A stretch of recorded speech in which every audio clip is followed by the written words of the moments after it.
नमस्कार, आप देख रहे हैं बोले भारत और यूपी की बात मनीष के साथ में आपका बहुत स्वागत है। क्या भारतीय जनता पार्टी अपने सहयोगी दलों को निगल जाती है? क्या जिन सहयोगी दलों के सहारे वो राज्यों में अपनी सरकार बनाती है, क्या बाद में उन्हीं की कब्र पर भाजपा अपने फूल खिलाती है? ये बड़ा आरोप समाजवादी पार्टी के आजमगढ़ से सांसद धर्मेंद्र यादव ने लोकसभा में लगाया है।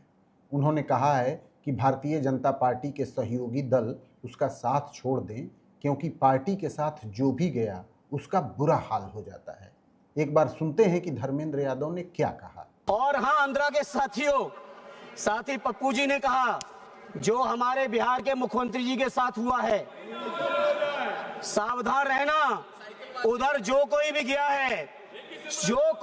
है, साइकिल वालों इधर आ जाओ। उधर जो कोई भी गया उसका बुरा हाल हुआ है। बैठे हैं हमारे शिंदे साहब भी बैठे हैं, नीतीश जी की भी पार्टी के लोग बैठे हैं। आंध्रा के लोगों, आप लोग अलर्ट रहना, ये हमारी आपसे मांग है। लोकसभा में अमरावती को आंध्र प्रदेश की राजधानी बनाए जाने के मुद्दे पर चर्चा चल रही थी और उसी दौरान लोकसभा में धर्मेंद्र यादव ने बातें कही। उनके इस बयान के बाद उनके बयान के पक्ष में तमाम बातें लेकर लोग सोशल मीडिया पे उड़ गए।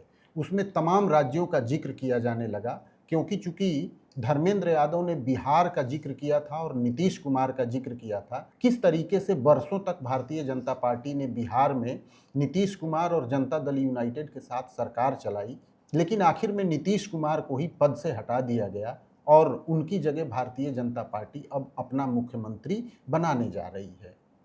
इसके समर्थन में लोगों ने महाराष्ट्र का एग्जाम्पल देना शुरू कर दिया, जहां शिवसेना के साथ मिलकर भाजपा ने लंबे समय तक सरकार चलाई, लेकिन आखिर में शिवसेना का विभाजन हो गया और शिवसेना यानी उद्धव ठाकरे की शिवसेना से अलग गुट ने भारतीय जनता पार्टी के साथ सरकार बनाई। एकनाथ शिंदे को समर्थन देकर भाजपा ने मुख्यमंत्री भी बनाया, लेकिन उसके कुछ दिनों बाद देवेंद्र फडणवीस, जो कि भारतीय जनता पार्टी के हैं, भाजपा ने अपना मुख्यमंत्री बनाया। हरियाणा का भी एग्जाम्पल दिया गया, जहां इंडियन नेशनल लोकदल के साथ भाजपा ने सरकार चलाई और अब हरियाणा में उसकी पूर्ण बहुमत की सरकार है।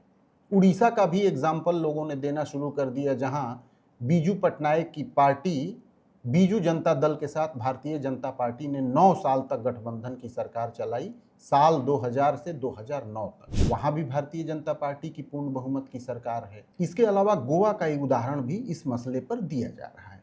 कुल मिलाकर ये कहा जा रहा है कि भारतीय जनता पार्टी ने जिन भी राज्यों में अपने सहयोगी दलों के साथ मिलकर सरकारें बनाई, एक एक करके उसके सहयोगी दल खत्म होते गए या खत्म हो रहे हैं और वहां भारतीय जनता पार्टी की पूर्ण बहुमत की सरकार बन रही है। इसीलिए धर्मेंद्र यादव उन पार्टियों को आगाह कर रहे थे, उन्हें सावधान कर रहे थे, जो भारतीय जनता पार्टी के साथ या तो राज्य में या केंद्र में गठबंधन के साथ सरकार में है। लेकिन आखिर धर्मेंद्र यादव का ये आरोप कितना सच है? केंद्र में जो सरकार नरेंद्र मोदी के नेतृत्व में चल रही है, वो 41 दलों की सरकार है, यानी 41 दल एनडीए में शामिल हैं, जिनको लेकर नरेंद्र मोदी प्रधानमंत्री बने हैं और सरकार चला रहे हैं।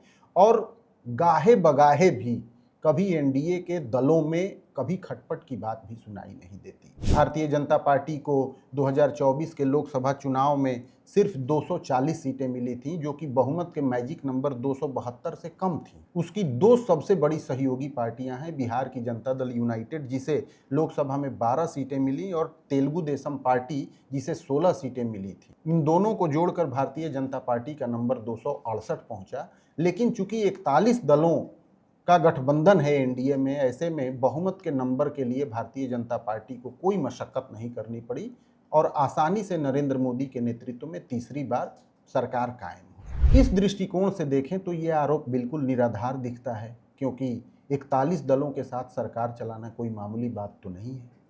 यूपी में आ जाते हैं, क्योंकि यूपी से होकर ही दिल्ली का रास्ता गुजरता है। यूपी में भी 5-6 दलों के साथ भारतीय जनता पार्टी का लंबे समय से गठबंधन रहा है। 2017 से मूलतः इसकी शुरुआत हुई।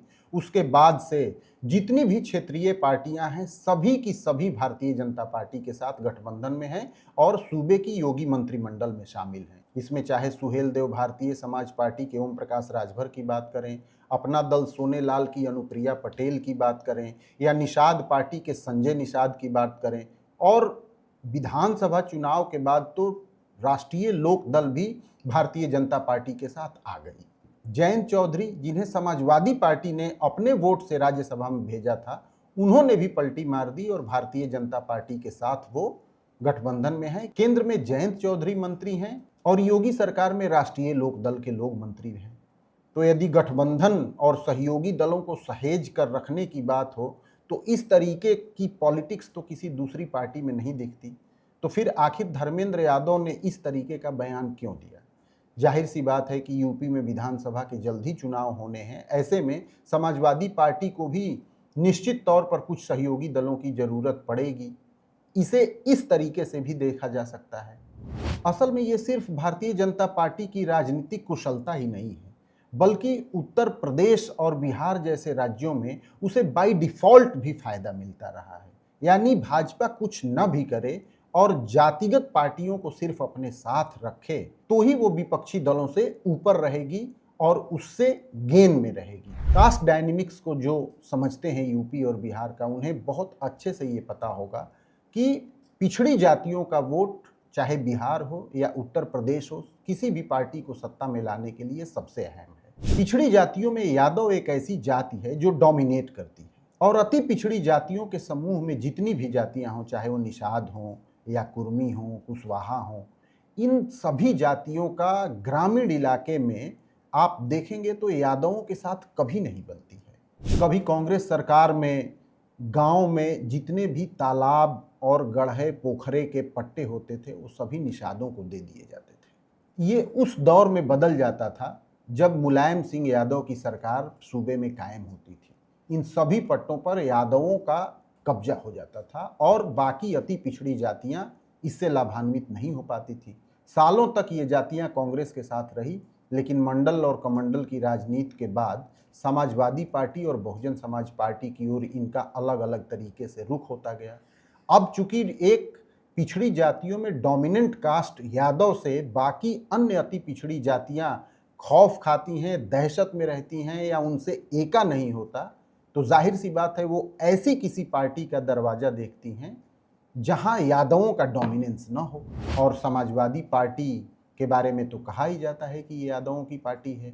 ये अलग बात है कि पिछले कुछ समय से अखिलेश यादव ने इसमें बदलाव करने की कोशिश की है, लेकिन यादव बाहुल्य का जो ठप्पा अखिलेश यादव और समाजवादी पार्टी पर लगा है उसे भला कौन मिटा सकता है। तो जाहिर तौर पर यादवों के खिलाफ वोट करने वाली जितनी पार्टियां हैं वो तो उन्हीं के साथ जाएंगी जो समाजवादी पार्टी के सामने खड़े होंगे। वो निषाद पार्टी हो सकती है, वो सुभाषपा हो सकती है, वो अपना दल हो सकती है, और इन सभी पार्टियों का भारतीय जनता पार्टी ने गठजोड़ बना रखा है। तो जो कास्ट बेस है उसको बहुत अच्छे से समझने की जरूरत है और इससे ये स्पष्ट हो जाएगा कि भारतीय जनता पार्टी को बाय डिफॉल्ट क्यों फायदा होता है। यादवों के अगेंस्ट वोट करने वाली ये सभी पार्टियां उन्हीं दलों के तो साथ जा सकती हैं जो समाजवादी पार्टी के विपक्ष में हो या उसके सामने खड़ी हो। यही वजह है कि यूपी में भारतीय जनता पार्टी को सहयोगी दलों के लिए भले ही कुछ बहुत ज़्यादा न करना पड़े, लेकिन स्वाभाविक तौर पर ये सभी पार्टियां भारतीय जनता पार्टी की सहयोगी हैं और इसी का लाभ उसे चुनाव में मिलता है। तो धर्मेंद्र यादव या समाजवादी पार्टी भाजपा की सहयोगी पार्टियों को लाख भड़काएं और यूपी विधानसभा के चुनाव में उन्हें भड़काकर अपने पाले में खींचने की लाख कोशिश करें, लेकिन आज की तारीख में तो ऐसा नहीं दिख रहा है कि कम से कम यूपी में तो कोई भी सहयोगी पार्टी भाजपा का साथ छोड़ने जा रही है। दरअसल भाजपा के साथ रह के सहयोगी दलों को जो राजनैतिक और आर्थिक ताकत मिली है उसे भी तो वो नज़रअंदाज नहीं कर सकती। जिस ओम प्रकाश राजभर को और संजय निषाद को, अनुप्रिया पटेल को इसी यूपी में एक भी विधानसभा सीट के लाले पड़े रहते थे, उनके 6-6, 10-10, 12-12 विधायक हैं और 2-3 सांसद भी हैं। तो जाहिर सी बात है कि कौन किसकी तरफ रहना चाहेगा। ये राजनीतिक तकाजा भी है कि यदि पावर कॉरिडोर में आप नहीं रहते हैं तो फिर पॉलिटिक्स करने का क्या ही फायदा। आखिर आपके पीछे खड़ी जनता को तो आप पावर कॉरिडोर में ही रहकर फायदा पहुंचा सकते हैं। विपक्ष का विधायक तो एक हैंडपंप के लिए भी मोहताज रहता है। यूपी की बात मनीष के साथ में आज बस इतना ही। एक और एपिसोड के साथ आपके साथ हाजिर होंगे, तब तक दीजिए इजाजत। नमस्कार।